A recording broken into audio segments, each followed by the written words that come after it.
മുതലപ്പുഴയിൽ മണിക്കൂറുകളുടെ വ്യത്യാസത്തിൽ 3 അപകടം.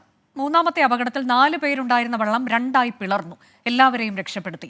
ഇന്ന് രാവിലെയാണ് 2 വള്ളങ്ങൾ അപകടത്തിൽപ്പെട്ടത്. അലക്സ് റാം മുഹമ്മദ് വിവരങ്ങളുമായി. അലക്സ്, തുടർച്ചയായ അപകടത്തിന്റെ വാർത്തകളാണ് മുതലപ്പുഴയിൽ നിന്ന് വരുന്നത്. തീർച്ചയായും, അതായത് ഇന്ന് മാത്രം ഇത് മൂന്നാമത്തെ അപകടമാണ് മുതലപ്പുഴയിൽ ഉണ്ടാകുന്നത്. ഏതാണ്ട് 3/4 മണിക്കൂർ ആവുന്നതേ ഉള്ളൂ ഈ മൂന്നാമത്തെ അപകടം ഉണ്ടായിട്ട്. മത്സ്യബന്ധനത്തിന് പോയ വള്ളമാണ്.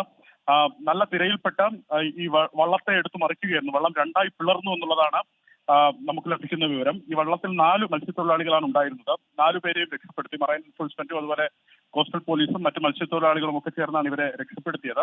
2 പേരെ ചിറൻകീഴ് താലൂക്ക് ആശുപത്രിയിലേക്ക് മാറ്റിയതായും വിവരമുണ്ട്. ആരുടെയും പരിക്ക് ഗുരുതരമല്ല എന്നുള്ളതാണ് ആശ്വാസകരമായ കാര്യം.